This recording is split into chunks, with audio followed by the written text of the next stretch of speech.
Who do we have here for clerks?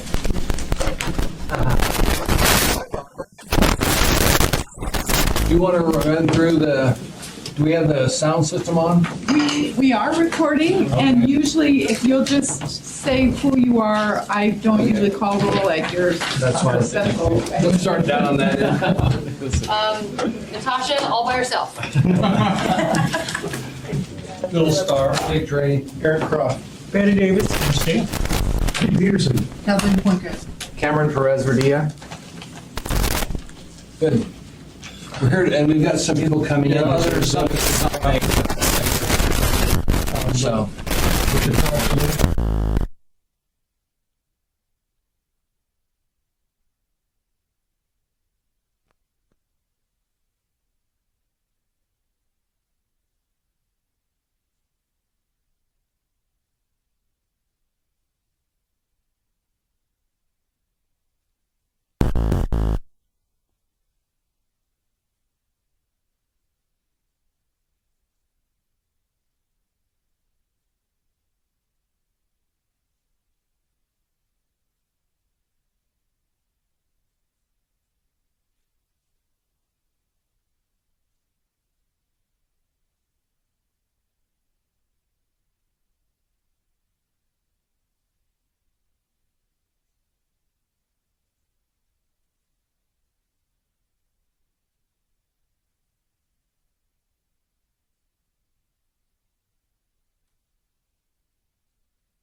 I'm going to the store. Okay.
in the ballpark of what you typically reimburse us for? That's very close to our estimate, including annual inflation that we've got cranked in there, yes. Okay. The next one is an amendment by the same three makers of a Parks and Rec move. Essentially, this results from the Parks and Rec Department charging for some fees and services that they feel justified that ASD should pick up the tab for, $26,000 of that. And again, a revenue reduction would come from the ASD budget. You wouldn't incur a bill for this. In terms of that, it doesn't give you any more money or provide any from our budgets. It just provides us additional revenue. Parks and Rec, in theory, wouldn't send you a bill for those services. The third one is a contribution to finance of $250,000 to our finance department on fund balance for the idea that currently we charge a service fee, if you will, a service fee for sending out the tax bills and collecting the tax money on behalf of the school district. That's a service that we control. But in essence, we're collecting the money and then writing ASD a check for those taxes collected on behalf of the school district back relating to the mill rate collected. So those three amendments would likely get moved. I've got another one here, and we can either talk about that opportunity in the SROs now or Monday, certainly. I've got another one that does a concept that will lead into the next one, C, and we're on agenda item C right now, and I thought you and Mr. Croft could handle D. So my segue with amendment that I propose for Monday is our opportunity to pre-reserve or have sequestered $5.5 million moved from our fund balance into a designated revenue account, sitting ready to go should you guys make a case for a budget amendment on the ASD side. Right now, we don't have anything in front of us from the school district that talks about an S version or an increase to your spending plan. You've obviously got news yesterday. Juno's voted on it this morning, that kind of stuff. We recognize that the impact on the BSA allows us to increase our total contribution. Right now, we're sort of held down in that. The new law that kicked in limits our ability to contribute on behalf of the school district. This anticipated amount, it fluctuates between 5.5 and 5.8 million, mostly because it relates to the number of students that the BSA applies to. But when the state increased the BSA and gave that one-time funding formula yesterday, our capacity increased. Not our need to, and we weren't mandated to, but our ability to do it increases. I don't know what that conversation is going to look like when it happens. You guys have a lot of work to do, in my opinion.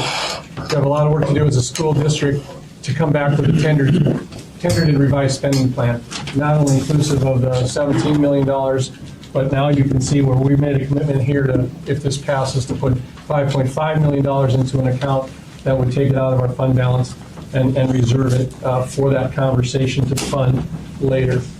So my math shows a solid $2.7 million amendment proposal on the service fee rendered and a $5.5 million pledge from our budget to have monies reserved should you choose to increase your budget spending at a later request. So that's what I know, and I intend to move those amendments in some sort of organized fashion, quite frankly, with others. We have quite a few others to talk about in terms of other departments, but these appear to me to be the ones that influence the spending plan of the ASD. Just question-wise, the 5.5 is in addition to the balance that's in that account already? Yes, that balance is unchecked. It's kind of a different concept, and what Mr. Steele's talking about is that when they changed into the new formula cap or whatever, we weren't exactly certain what the student enrollment was going to be and the application of those monies. Some was related to a split year financial year, and some was just the overall student enrollment change. So we last year reserved, or the year before, maybe $1.5 million, used a little bit of that, so there's $700,000 in the bank that potentially could be used to float those areas where we miss. So that was a good question. Ms. Rajek? Thank you, Mr. Chairman. Just a comment, okay? Yeah. The $5.5 million, actually, I'm not advocating either way, but we also have the option not to take it out of fund balance, but to increase the mill levy by amount that would equal $5.5 million. I just wanted to put that out there. Thank you, Mr. And Chairman. you're thinking we have that taxing capacity? I'm thinking that, yes. Yeah, my only point on that, and it isn't a debate, is that the school district's budget is already approved for a finite spending level different than that. Meaning we're already approved, it's fleshed out amongst the taxpayers of the $233 million that we've already sort of approved, you know. Well, we haven't yet, and I just wanted to mention that is an option. And I'm not advocating Sure. the way, but I just wanted to mention that. Thank you, Mr. Chairman. When you just said that we haven't, the school district budget has been approved with the request for the tax-supported amount, Ms. Gray Jackson. That's my only point, is we haven't set the mill rate, but what else would you add to the conversation about that? I just wanted to mention that. Okay. We can talk about it. Was there any others before we move on to Juno's stuff with other monies? Because this will be our basis of conversation on Monday. If the school district comes with an updated request, then we could consider that if they come with it at our next meeting. Is that I correct? guess, I don't know how the school district works, but I would assume that the school district would have to have a public hearing on their budget and all of that stuff. And so I don't know that wouldn't, it's not unusual. We have the money to do it, is the thing. We Well, can and do it anyway, particularly if we do this Monday, would be my argument, is we pre-reserved it. We have it aside. And the bigger picture from a budget perspective is that it's in our budget already with that intent. It isn't another fight that we have to have if it's a fight. So the idea that it's full and transparent to the public, they get to see what's happening. Public hearing is still open on our budget. If they like it, then we affirm it. If not, then we come up with something else. I will say, in my experience on the body, we have modified the school district budget after it's been approved. Our big issue right now is our ability to collect taxes. Quite frankly, there's other ways to come up with additional money. Either federal grants show up later, or other things have happened in the past where historically we have changed the budget. 2 years ago, we increased it by 32 million or so after Juno appropriated, and we'll do that again anyhow. Yeah, I don't want to get into debate about it, but we've got, what we do if we don't update that is we lose the taxing capacity going forward because of the way the cap is calculated. True to form, it's tax it and put it in the bank perhaps, or tax it and do that, or It just sets a different level for the tax cap going forward. on that portion of the taxing capacity. Again, we have preserved taxing capacity on the other side of the budget, and it's likely to go up anyhow because the BSA will go up again. So I don't want to get into that level of debate now, but it's not unusual to modify the school district budget at their request after we do it. The trick on it, or the trick, but the requirement to do it is that we're pushed up against the ability to get the tax bills out. It's really the revenue that supports their budget that's coming from taxes that we're talking about. I believe, I don't want to say that's the only thing we're talking about on Monday night, but that's really what we have to do, is get those tax bills out, collect the money. We do that once a year. We don't get to send tax bills out in August again. So, Mr. Chairman? Yes. Appreciate all of these amendments. The intent of your amendment is to go to the ceiling. I think these are the numbers I've heard, 5.5 to 5.8 that you're talking about. The intent is to go to the maximum allowable by the state. By the city. So what this does is this matches our ability. If the state issues go through and the governor signs all of that, we are allowed to spend by the contribution. Our local contribution will be anywhere increased to 5.5 to 5.8 million. That was my understanding. So Yeah. we We have money appreciate set that. aside so we can give it to you guys.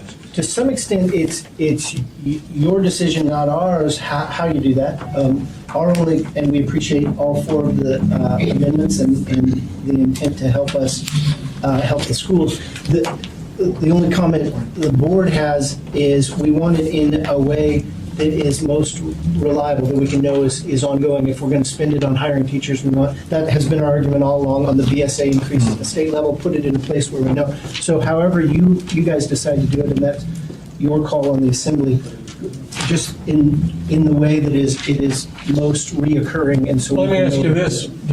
Do you agree that there's taxing authority left on the school district side? I believe we are very close to the maximum allowable contribution from the muni under the state foundation formula. Okay, and you told me that this morning too, and I concur. So, and your point is well made, that it's our decision on how we do it. What we give away after Monday is we give away the opportunity to increase taxes to do it. But here's my point on that, and it's news to me because I concur more with you, is that I thought we ran it up as close to the taxable contribution as possible. And I'll get there.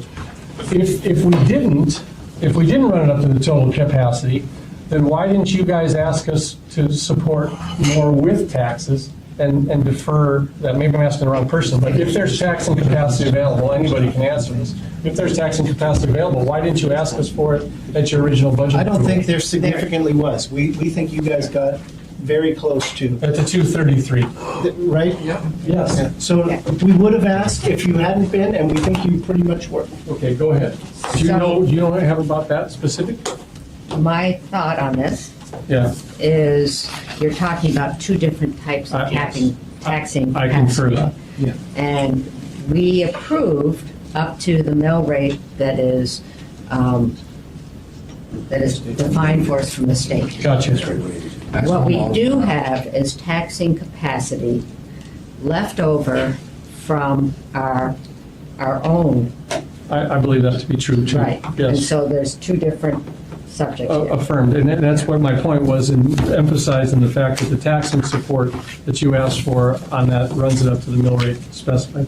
Is that what you believe to Hey, be? Mr. Chairman, just a comment, okay? And I'm not advocating collecting more taxes from our citizens by no means, okay? But in my opinion, I mean, when we talk about the city gives the school district money, the money we're giving them is the money we collect on their behalf of the taxpayer. okay? Gotcha. So this $5.5 million can fall, can be taxes. And the advantage to the school district, if we do taxes instead of fund balance, is keep in mind, folks, I mean, everybody talks about there's one tax cap. Yeah, there is. But the school district calculates their tax cap, we calculate ours. So the two different, yes, they do. Have you ever looked in the school district budget book? Right. Can I finish? Yeah. They calculate their tax cap and we calculate ours. And, I mean, that's how it's done, okay, regardless of whether or not there's one tax cap.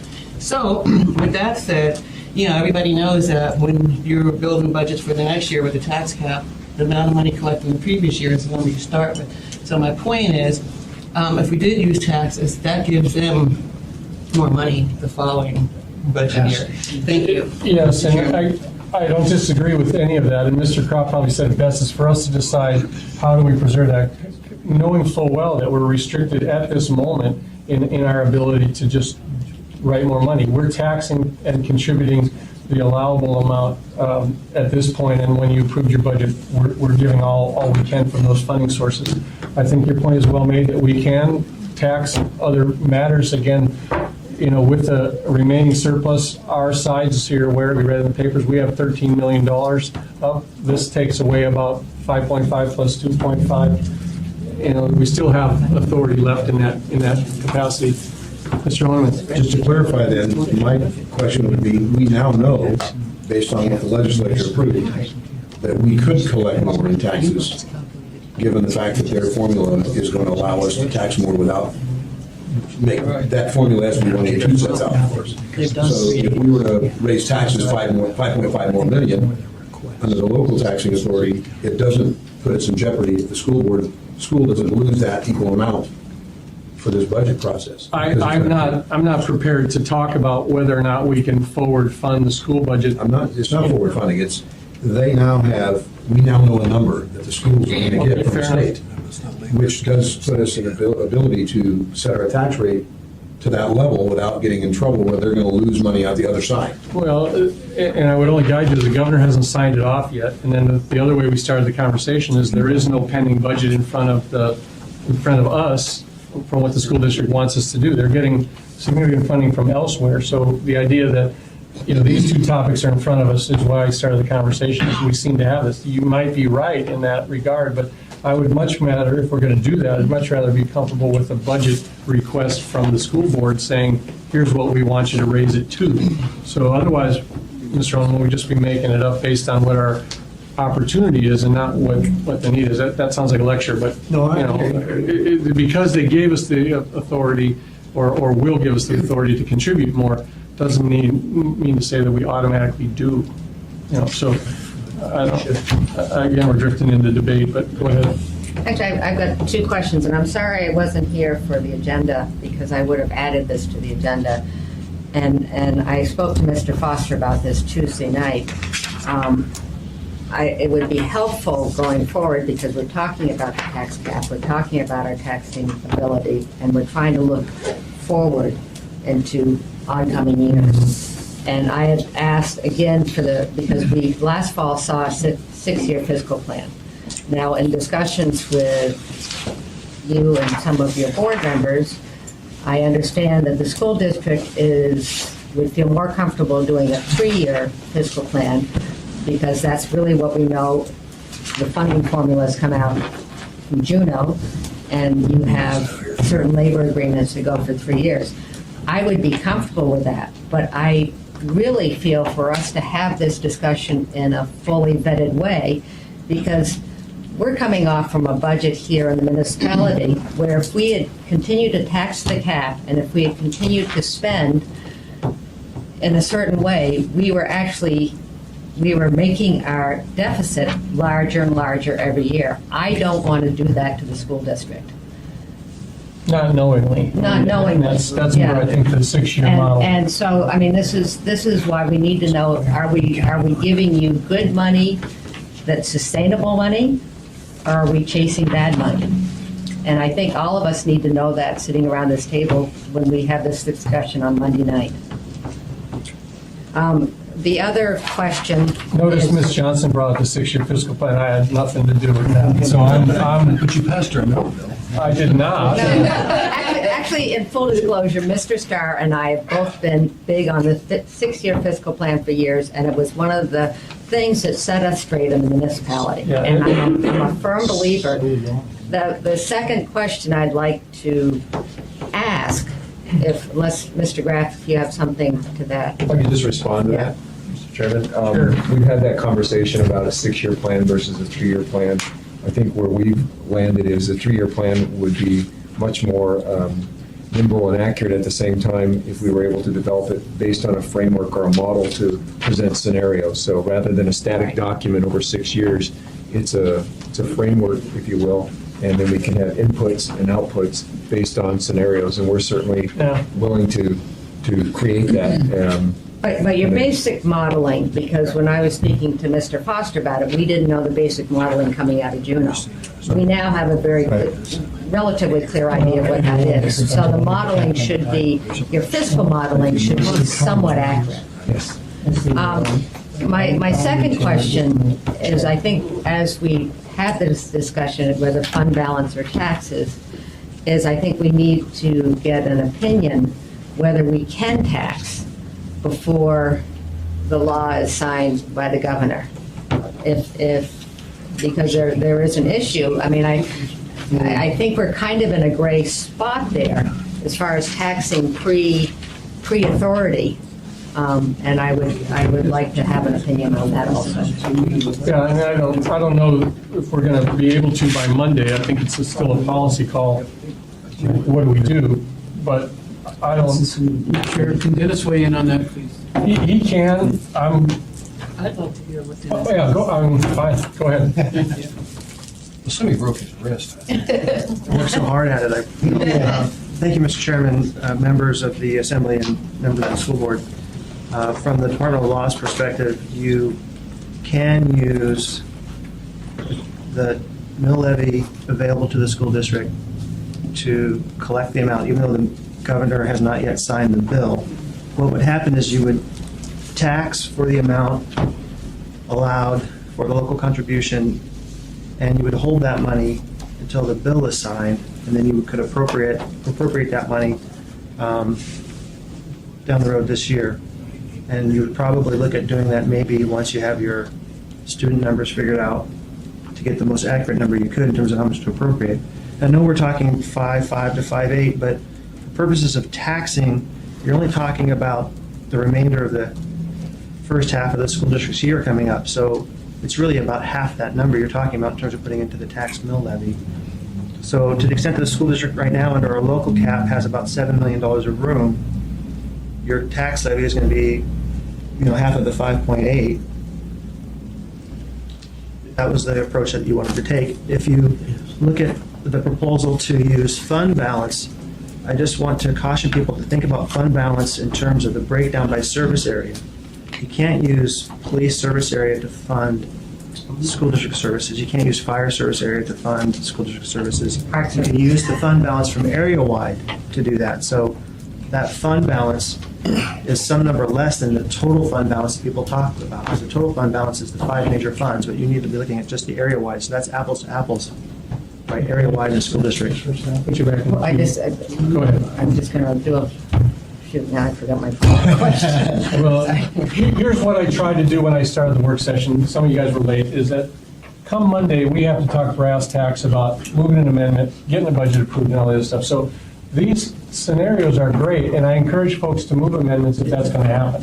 What I've tried to encourage is to get those amendments out in front of us. The maker of the amendment gets to defend them in front of our body come Tuesday. I'm not trying to judge or move or anything. I'm trying to corral the conversation.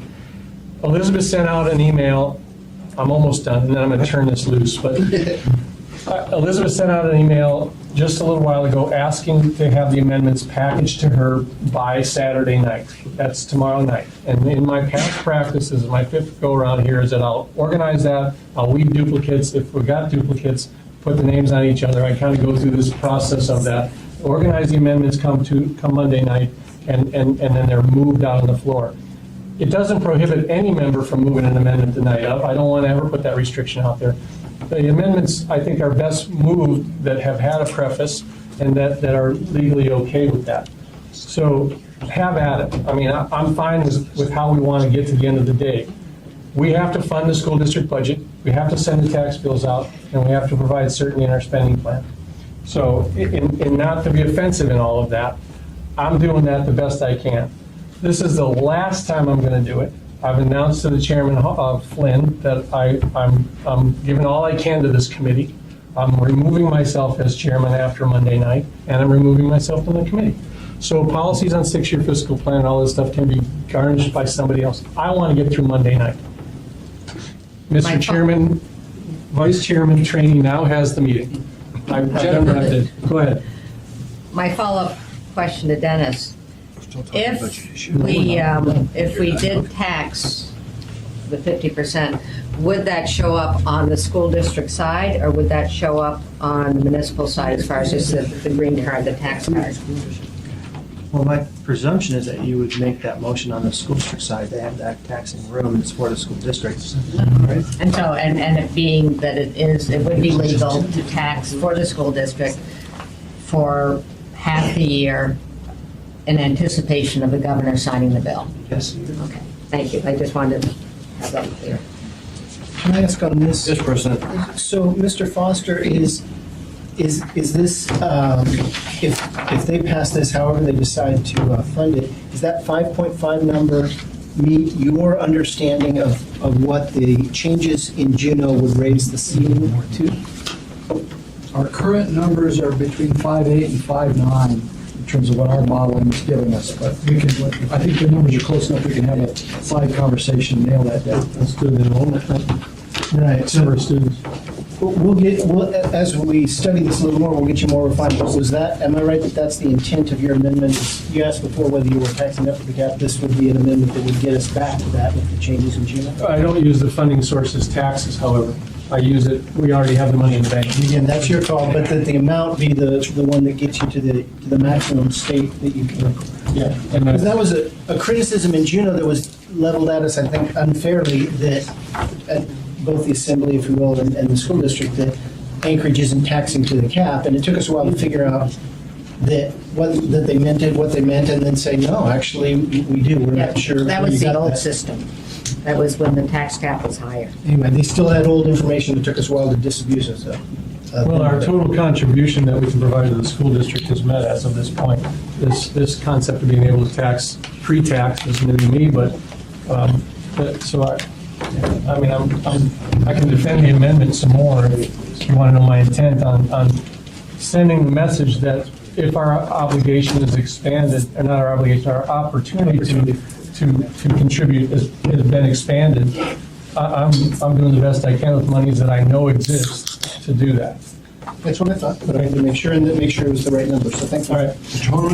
So, without having the CFO here, in the office, but, Mr. Starr, maybe you can help me on this. If this amendment were moved and approved, at 5.5 million from the fund balance, how much of the fund balance available would that take? I mean, for instance, these other amendments or any others coming?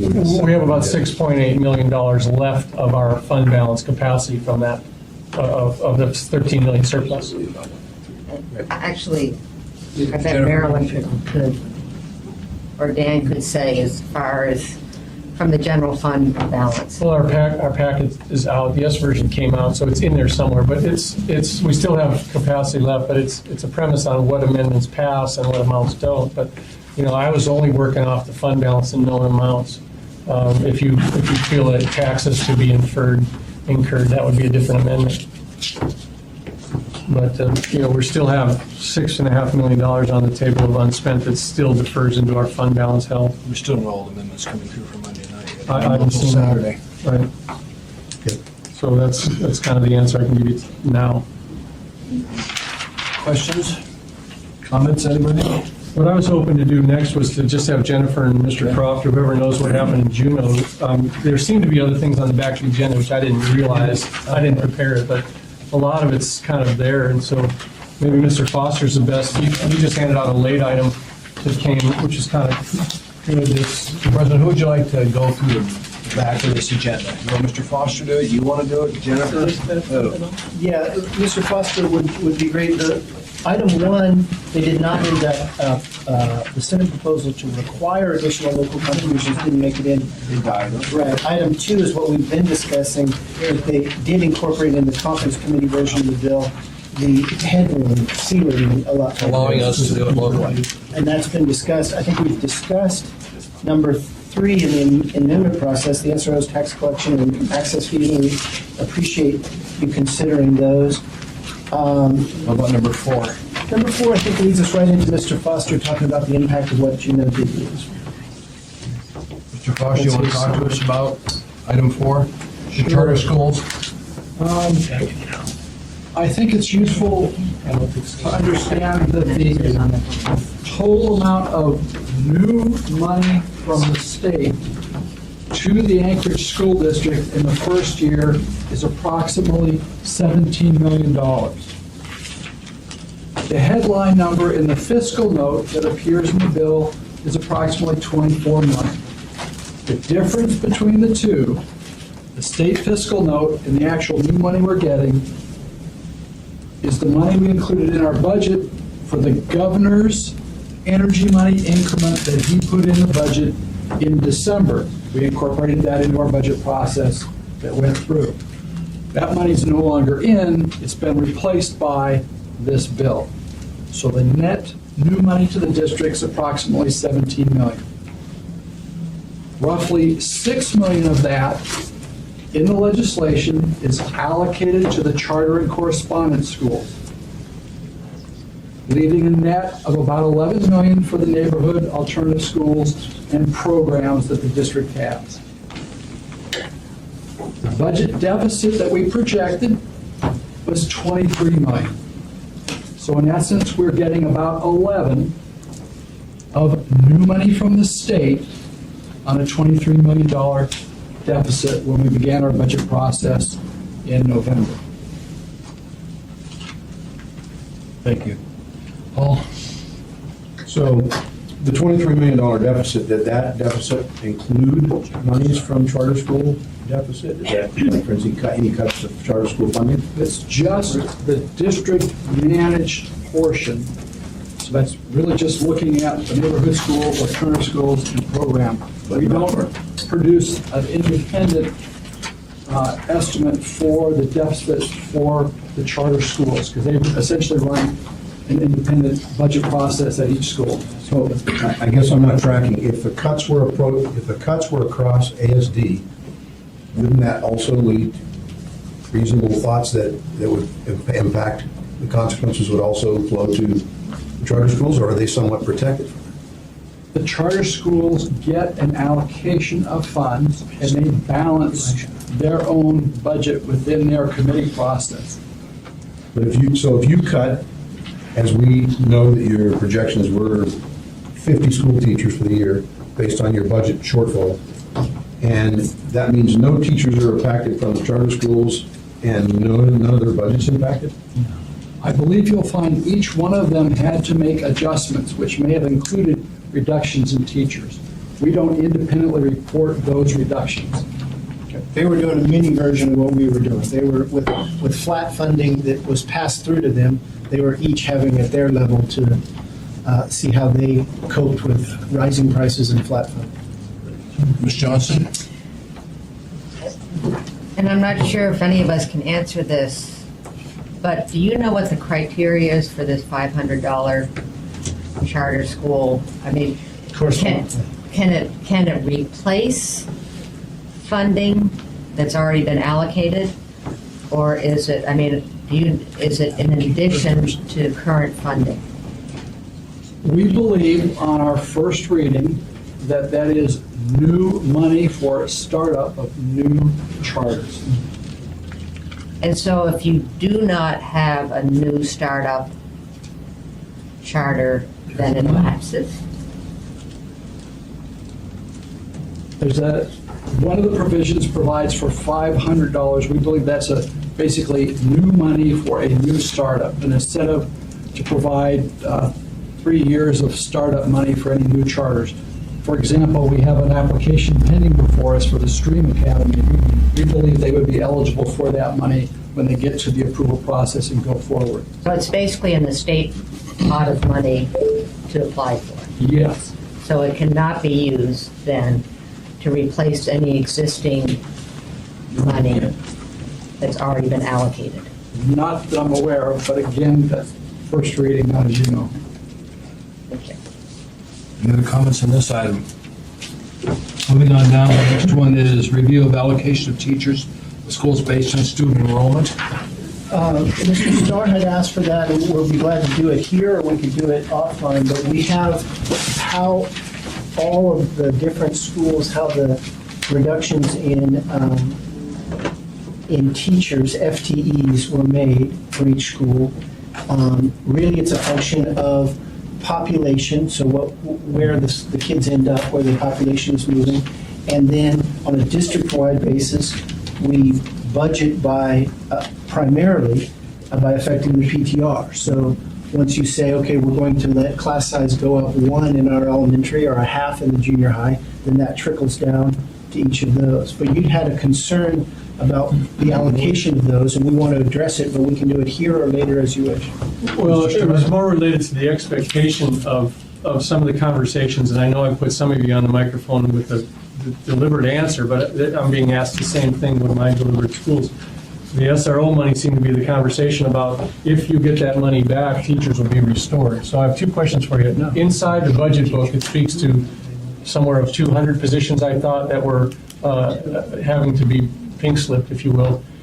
How many of those were actually teaching positions or teachers in the classrooms? Do you know? 143. Okay, so 143 is the number. 2.5 million is going to give you back some teachers, if in fact it's just solely the SRO money. Now that the equation expands because Juno's got that, but back to that, the ability to maybe I'll put you on the spot even more. Now that you're going to get probably an assurance that money's coming from Juno, will you have a priority on who you restore? Will it be classroom teachers? I already got a little bit of a commitment that the 2.5 was going to go to classroom teachers. Who are they, and would you do them all if you got the funding back from Juno to cover them? Right, we're all responding to what Juno just did. Do you have the sheet? I have it, yeah. Yeah. We committed to and will, with the SRO money, put that back into teaching positions. And that's a rule of thumb, is that a teacher is about $100,000. That's not their salary, but with benefits and other weighting, it about pays for that. So 25 teachers from that amendment. The difficulty is where we started. you both said, and I think it's a good idea that we talk about from a school board and an assembly, a 3-year or 6-year plan. If the legislature really means this, flat funding after this year, essentially flat for the next 2 years, then we're going to be back in a situation very quickly where it's another 100 or 140 or whatever the number is next year. And so what we're going to struggle with, and we only got these numbers right, all of us today, is if they mean it, then we don't want to be in a cycle where we hire them back this year and fire them next year. And if this is really flat, we've got to figure out how we make it sustainable for 3 years. It may be then you don't restore all those 140 because you just have to pink slip them next year. You find a number somewhere between the 0 and 140 you can sustain on these budget numbers. Well, that's what I would have said as well. And if you notice in my amendment on 5.5 million, I'm not asking you guys, if you get that commitment from us, what are you going to restore? This is what I say. I think you have a lot of work to do amongst yourselves now that you're going to get the money back. Juno just did it today at 11:30. You're hearing us today, and Monday night you'll hear, but I don't anticipate that you're going to know that. You know, the SRO conversation, I actually did it. You know, will I hope that the teachers show back up in Ravenwood and Alpenglow? Absolutely. If they don't, I'm comfortable with the decision you guys make. It's just me advocating for my field gathering facts. I don't anticipate that you'll do it. I would like to see that 25 teachers came back on the payroll because you said you would. Where they come on, that's up to you. So same with the 5.5 million, spend it as you will and need, so that's your job. Thank you. Ms. Ray Jackson? Thank you, Mr. Chairman. If I can ask the school district, out of the 143 teacher positions, how many of them are vacant? In essence, none of them are vacant in the sense that we fill them in with subs if someone's not there. So from the point of view of do we have a vacancy in official teacher positions that are full-time? Yes, but since we fill them with subs, any reduction we do in teachers really is reducing jobs that are currently filled. Okay, if I can follow up, Mr. Chairman. Okay, then, so how many full-time authorized teacher positions are vacant? I don't have that number on the top of my Okay, head. you can get it back to me. Yeah. Okay, thank you. Thank you, Mr. Chairman. President? And just following up on that, about how many each year teachers leave the ASD? The churn in terms of the annual in and out ranges anywhere from 150 to 300 depending on the year. Yeah, and I don't know whether that's what Ms. Gray Jackson was going to, but in a given year, there may be 150 teachers that leave, and so you can do it without a strict firing. Now, it gets pretty complicated pretty quickly because you have to replace specific types of teachers. Just because 150 left, we may need a French 3 teacher that we don't have or all left. But you can often fill it without terminating so much as reshuffling the natural. So, can I follow up, Mr. Chairman, real quick? And I've got Thank you. others. I appreciate that, but it's just a question that I always ask when people talk about, even in general government, how many positions are going to be let go? I always ask, well, how many are vacant? So I appreciate that. Thank you. Thank you, Mr. Chairman. Thank you, ma'am. Mr. Higgins, and I'm going to go over to Paul. Caution that one statement a little bit, we're always kind of right-sizing. Who we end up impacting the position is based upon the qualifications, the type of school that they're in, and the levels, and we've got to have highly qualified teachers. So we're going to end up with some teachers leaving and still hiring for the positions that may be in there for qualifications, special ed is a point of field type position, for example, and versus others that will be probably get laid off while others leave. So it really is a little bit of a combination here because we've got to have the right mix, the right qualifications for highly qualified. Right. Paul? Well, for what it's worth for discussion point, since we're all here, if we're going to do as we likely should do to show to Juno that we're interested in the community to meet the max, that 5.5 if it's a low number, 2.5 if we absorb the SRO costs and the finance charge.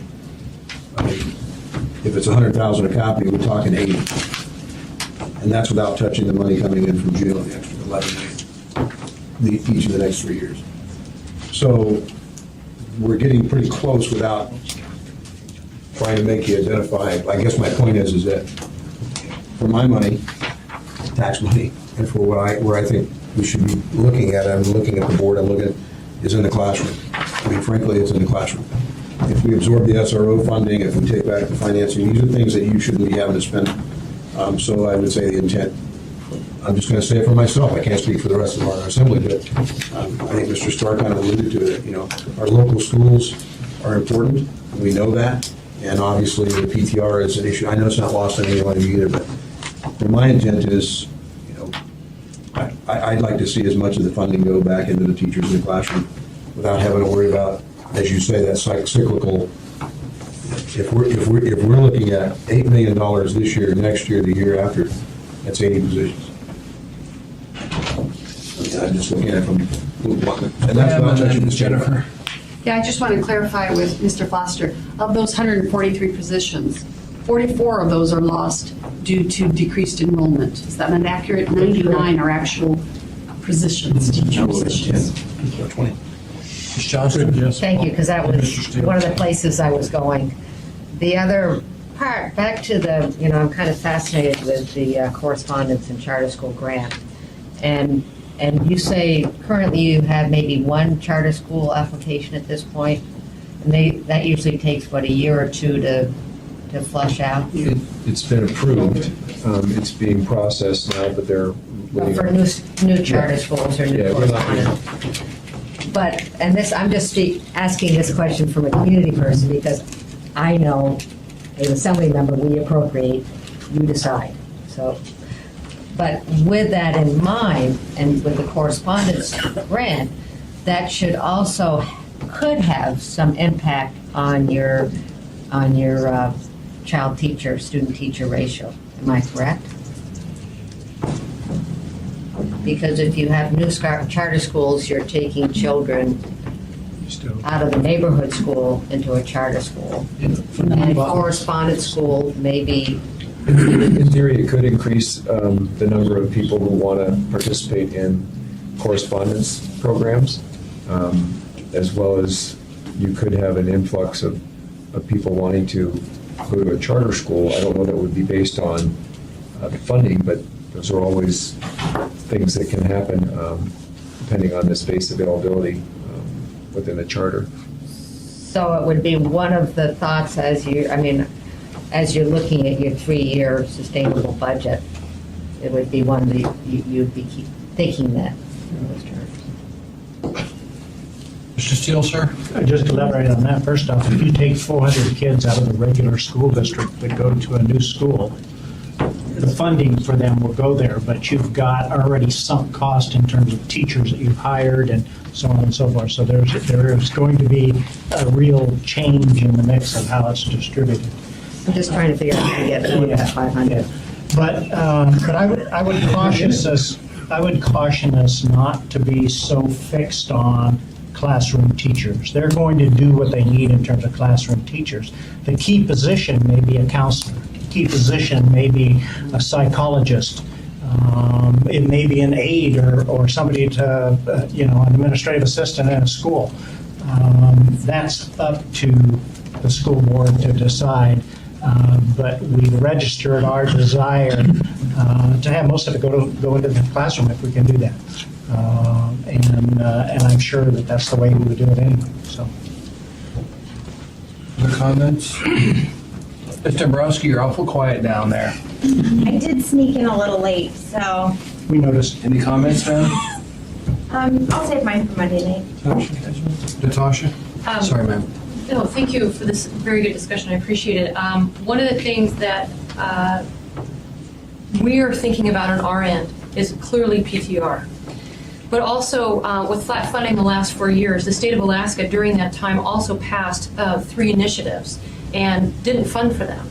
And those initiatives are, they changed the Alaska state standards and required districts to pretty much rewrite their curriculum. And with us, we did the Common Core state standards, which were very similar. They also requires us to conduct online electronic adaptive testing in 2015.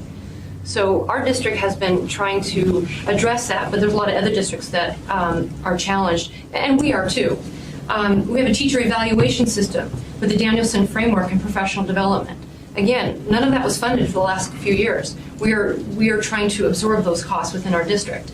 And then number 3, we have the Alaska State Performance Indicators. Those are the 5-star, the 1 to 5-star. Less of a financial impact, but our district would like to be ahead of the game and to be able to anticipate what our schools are going to be rated so we can start addressing those earlier rather than later. That costs money and that costs time. So we have a lot of competing statewide as well as local all the way down to the PTR. So I just wanted to put that out there for your consideration. Mr. Starr? The concept of flat funding was mentioned a couple times here. I'm often challenged with that because there's also, we get it in our budget discussions is don't cut my budget. How do you consider flat funding if and this is my typical, it went from 761 to 824, 761 million to 824, or you go back 5 years and you were in the 687s now well above 800 million. That's funded somehow. So the idea that it's sort of flat funding means that, to me, it would mean zero growth in the budget. We just weren't able to go up because we didn't get any more money. The money's coming from somewhere, whether it be the feds or the state or local taxation. When you talk about flat funding, it's really just one aspect of your funding. Otherwise, your budgets wouldn't be able to grow. Well, and the sheet that, Mr. Chairman, Go ahead. the sheet that was passed out by Mr. Foster, if you're looking at a 3-year plan, we can,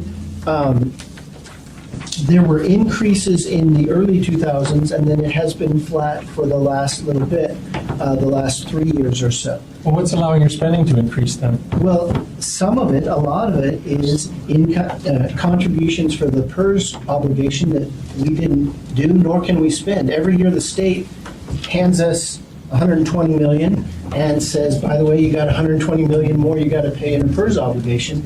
It's an odd transaction. They hand us a thing and then take it right back, and we don't spend it on the classrooms. It does go up on the big number on the books, but it never comes down to us. So your definition of flat funding is funding specific to the BSA or whatever? Because funding to me is the state's keeping up with your TERS or keeping up with some of your other classroom support requirements, or your federal monies are flowing in. Mind you, I've been on the body 7 years watching the appropriations increase. So when you say flat funding, you're talking about solely the amount that's in that category of the 5,200 per student, or what's the number this year? Checking account. Oh, it's The operating checking budget. account. Flat funding, and what funding is flat? BSA. BSA, okay, fine, good enough. Jennifer?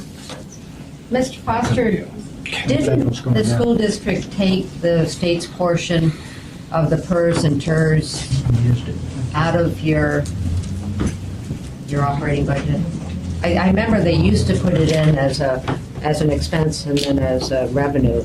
How are you addressing that? Since I have been working with the school district, we have included in our budget presentations to the assembly the PERS, TERS on behalf payments. Prior to that, I believe there was a period where the district did not include that in the presentation. It's 185 million. Yeah, okay, I was,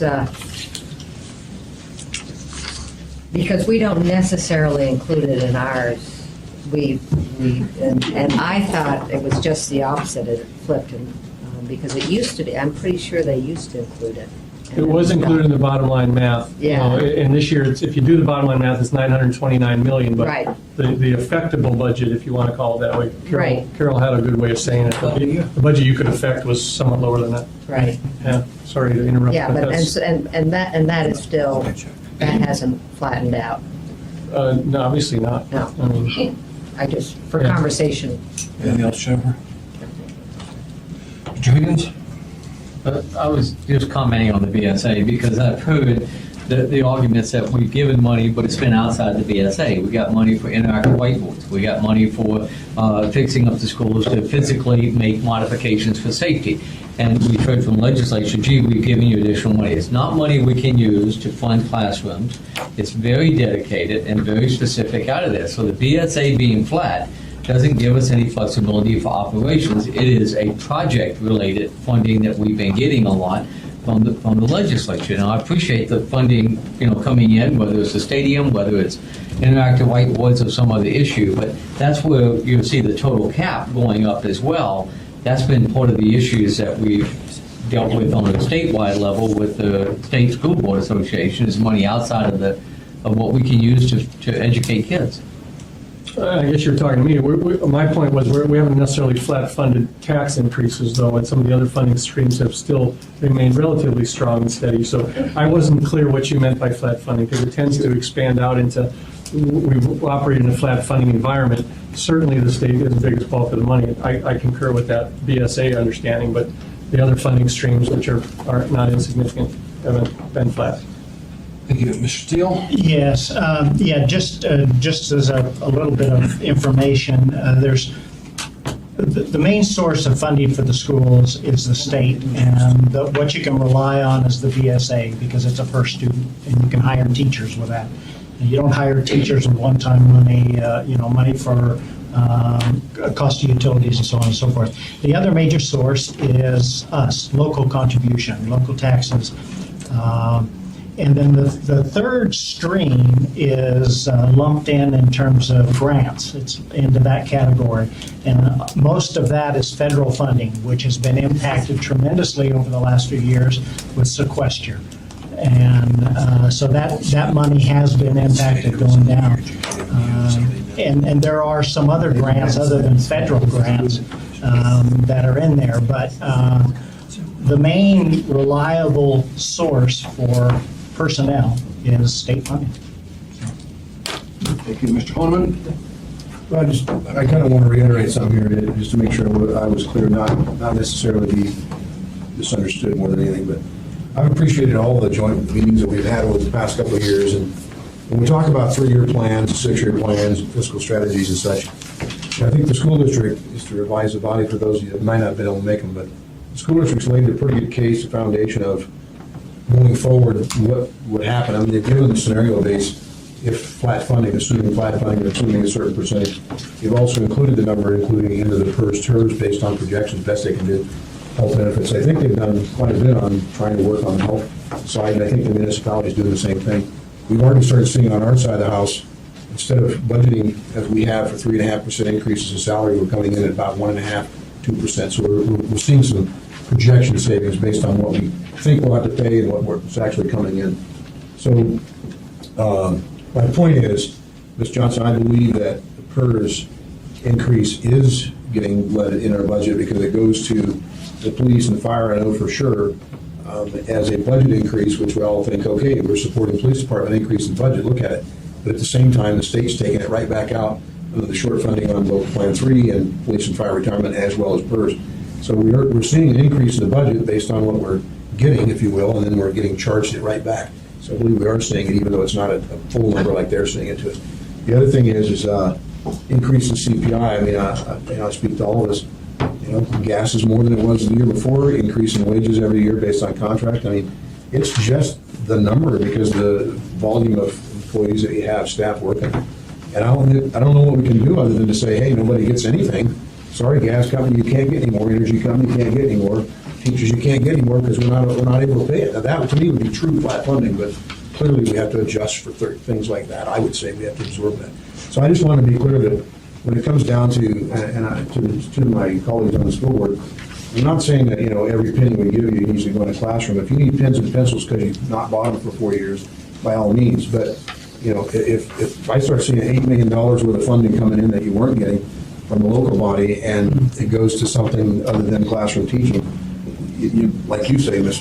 Bunyamoff, show us where that really is, because otherwise we've got a hard sell that both our constituents and fighting amongst ourselves as colleagues to try to make sure we can support that. I mean, it really just needs to be explained, and I think you've done a good job on it, and I want to make sure we continue that, so thank you. Mr. Honeman, we never fight. Just discuss. Discuss. President? Invite each other. First of all, I want to thank you for the tone of this, for the amendments that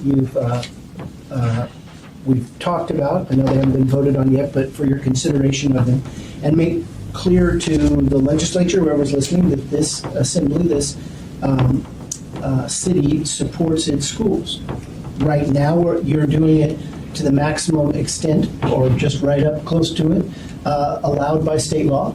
And you've put forward proposals to, when they raise that ceiling, meet that next requirement. So whatever was the confusion that Anchorage didn't, they were wrong. Anchorage is supporting its schools and looks like, from the amendment chair, at least considering intends to, so we appreciate it.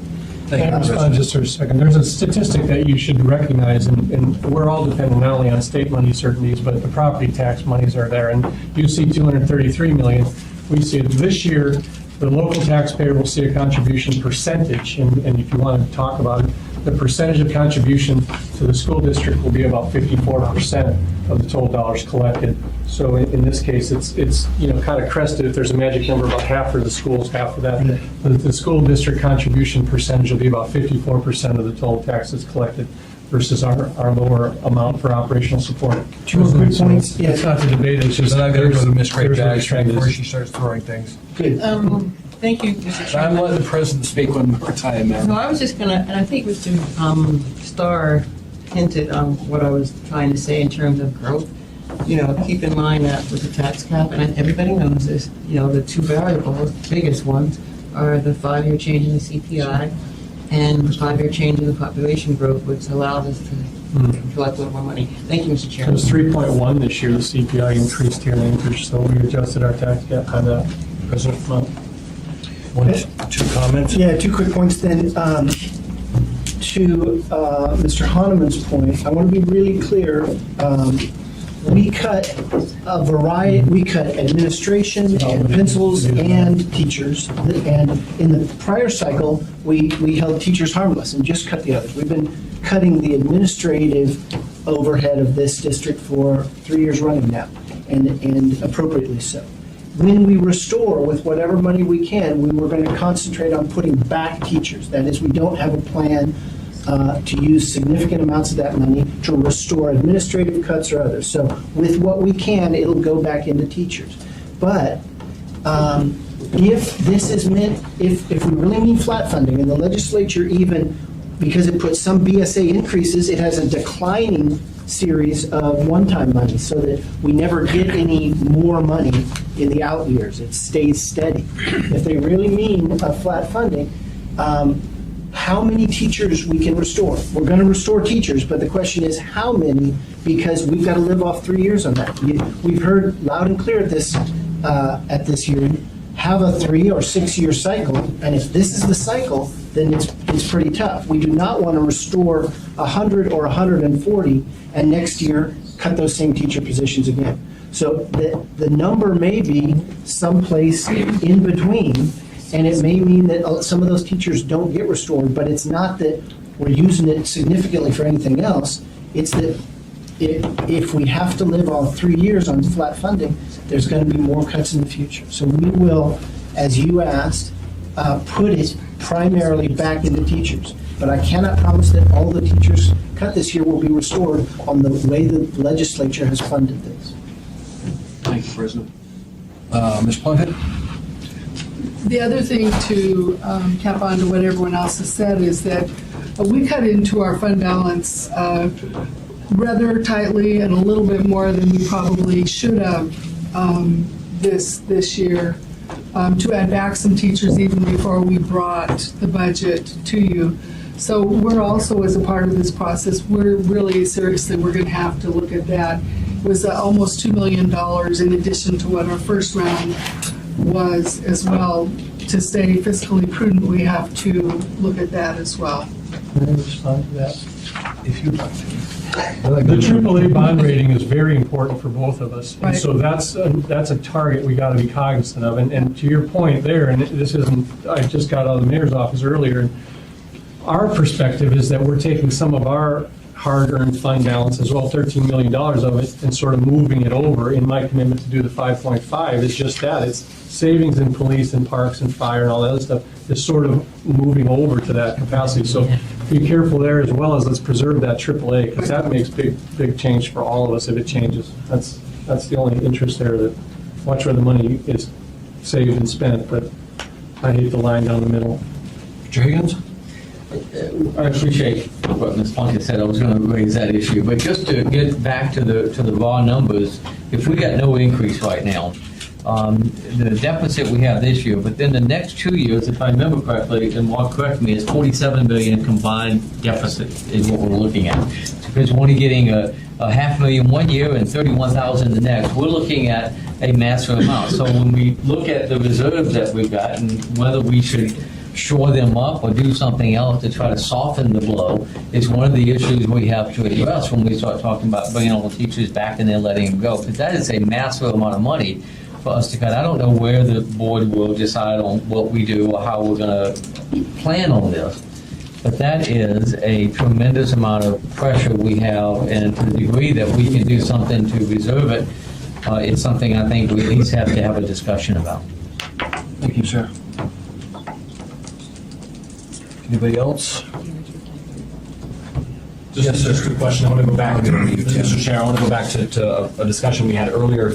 And as I'm looking through the amendments, and I know we had a discussion about whether that comes out of fund balance or whether you fund it in a different way. I guess I would just like to hear thoughts from the Assembly about the sustainability of that funding. As we've talked about the importance from the state about knowing that funds are going to be there for more than 1 year and being able to plan based on that. What are your thoughts about how this is going to roll forward, and in terms of how you intend on sustaining the funding that comes out of these new amendments?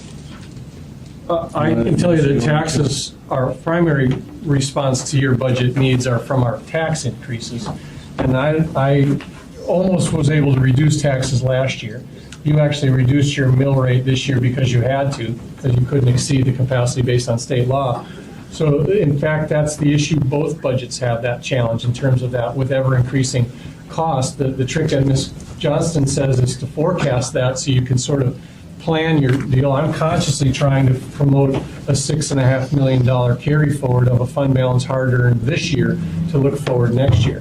I doubt that I would tax to save, put a tax burden on our deal to forecast out a shortfall 2 years from now. That's a little bit harsh for me. Our tax cap isn't held flat. It does increase for CPI, and for that, your portion of that taxability increases because of CPI and population and total taxes collected this year, as well as new construction, and the game there with that. So I don't think inherently that that's the case. The trend line where it crosses is that your expenses are exceeding at quite the level there that nobody can keep up with it. And I hope Juno's listening. I think you guys did a fair debate. I watched it. It's making it sound like that they were poor. $400 BESA would have been awesome for you guys to have to contend with. Great. 174, I'm happy. Or 150 plus the 174, which is 42 million of one-time spending. I think they're trying, and so the sustainability question beyond 3 years is, look, we came from where you're coming from, though. We were looking at scary numbers of $43 million shortfalls and 21 this year, and we've slowly been able to do it and add to our fund balance policies and get a AAA rating in the middle of it also. I don't take credit for that. Before we close, though, I do want to say Marilyn and other guys in finance and revenue, Lucinda's been on the phone most of the day today with me and others I know. She's not absent in spirit. But back to the task at hand, we have to approve a budget next week. And I think that I can go into Monday's conversation knowing we're doing the best we can with the conversations here and our commitments and that. And then also the fact of the matter is those phone calls that come in when those folks get their tax bills and say, how am I supposed to pay this? It's hard. It's a hair loser. Oh, I'm sorry. Really? So you're not being budget chairman, are you? I think that there's a lot of new members. Why don't you tell them one last time the members have to get their amendments in by when? Tomorrow night by 5 o'clock would be great to the clerk's office. We package those, reduce duplicacy. I may call a few of you to clarify funding source, all that. We number them and we lay them out for Monday night, special meeting 6 o'clock at the Assembly Chambers to continue voting on our operating budget adjustments and setting the taxes. That's what will happen Monday night. I fully expect you guys to refine and bring a budget back to the Assembly. I'm not leaving the body. I'm just not turning the crank and how we evaluate that spending plan. There's new members on the body. They can do great at that. I still get a vote in the debate. So I look forward to the revised budget whenever you guys can bring that together. awesome conversations. Mr. Evans, any comments, sir? No, sir.